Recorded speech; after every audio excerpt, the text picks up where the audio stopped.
Réveillez-vous! La liberté acquise dans la douleur n'est pas un héritage à gaspiller, mais une torche à raviver. Levez-vous, non pour mendier, mais pour reprendre ce qui vous appartient. Rompez avec les trahisons qui se répètent depuis mon assassinat, que vos divisions deviennent acier commun et que chaque jeune d'Haïti se fasse l'âme de lumière de la nuit coloniale qui revient sous d'autres formes.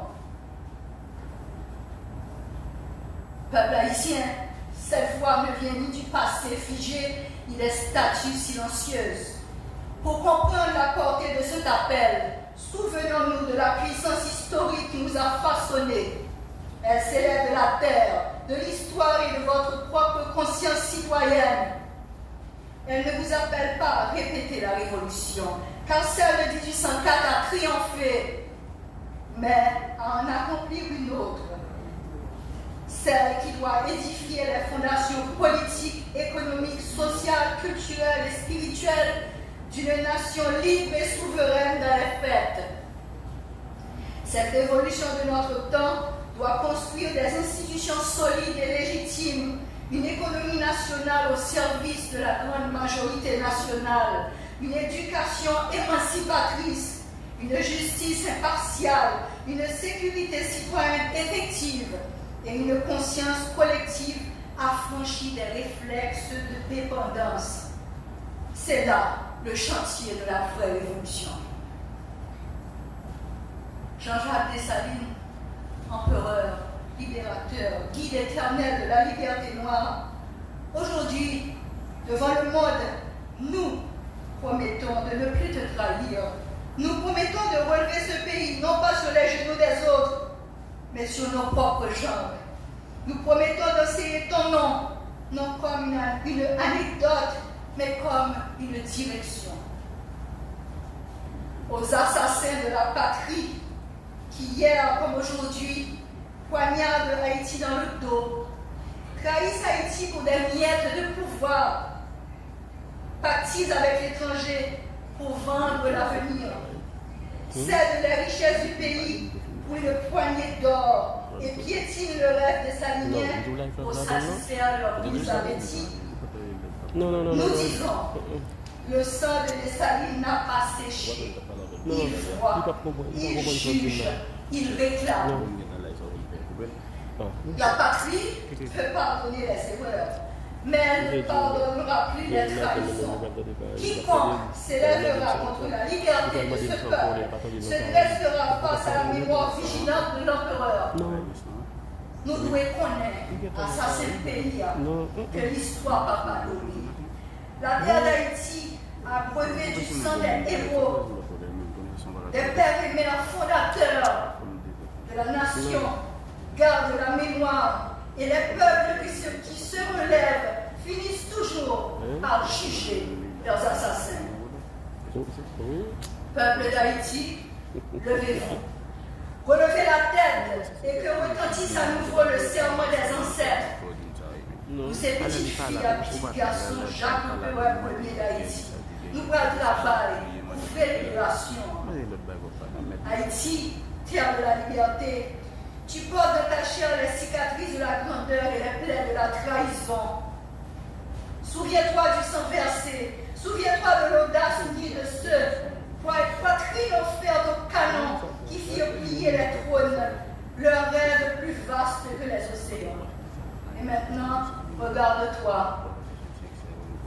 Sous le regard brûlant de l'empereur, ose répondre. As-tu été digne de l'héritage confié? Si Dessalines se dressait devant nous, que verra-t-il? Un peuple debout, fier, indomptable, ou bien une nation qui s'est laissé voler son souffle? Quelle serait sa sentence?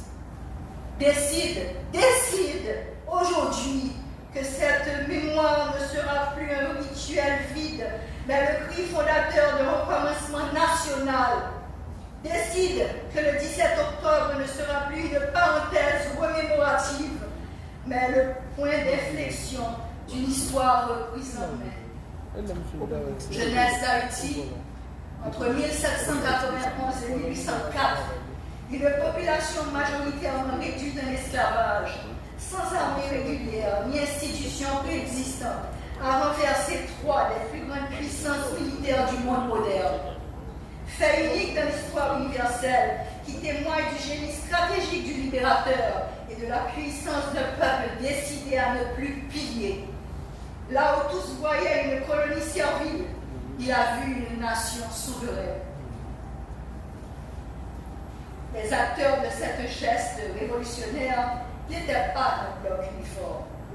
Affranchis-noirs et hommes de couleur libre, au salles d'Afrique, officiers ayant appartenu à la France par leur éducation, certains ayant combattu sous les drapeaux français, espagnols ou même anglais, propriétaires d'esclaves et de plantations aux intérêts parfois irréconciliables, tous ont pourtant compris que malgré leurs différences, ils avaient le devoir historique de se souder sous les ordres de Dessalines, chef choisi et reconnu pour sa puissance guerrière et sa capacité prométhéenne à rassembler, afin de transformer la multitude en une force invincible et d'aboutir ensemble à la victoire. Cette leçon vaut pour nous aujourd'hui. Il ne suffit pas de remémorer pour se libérer. Un peuple qui ne se situe pas en nation demeure, qui ne se constitue pas en nation, demeure à la merci des vents, des puissances et tempêtes de l'histoire. Notre véritable libération ne se bâtira ni dans la dispersion, ni dans les lamentations, mais dans la volonté ferme de redevenir un corps politique uni, conscient de son destin, organisé autour d'un projet commun. C'est dans cette refondation nationale que réside la clé de notre souveraineté réelle. Le génie politique de Dessalines s'est incarné dans la Constitution impériale de 1805, l'un des textes les plus audacieux de son temps. Par ce acte fondateur, l'empereur ne se contente pas de proclamer la liberté, il l'aggrave dans la loi. La Constitution abolit à jamais l'esclavage, proclame l'égalité absolue entre tous les Haïtiens et efface les distinctions raciales héritées de l'ordre colonial. L'article 14 décrète que tous les Haïtiens seront désormais connus sous la seule dénomination de Noirs. Geste radical, abolissant toute hiérarchie raciale pour fonder une communauté politique unique. Elle consacre l'unité nationale, la souveraineté économique, la liberté religieuse, la justice et l'éducation pour tous. L'article 13 proclame qu'aucun être humain ne peut fouler le sol haïtien sans devenir libre. Une clause d'asile universelle sans équivalent à l'époque qui fit de la jeune Haïti un phare de liberté mondiale. Par cette vision juridique, politique et spirituelle, Dessalines ne renverse pas seulement un empire, il bouleverse les fondements même de la civilisation esclavagiste et inaugure un ordre humain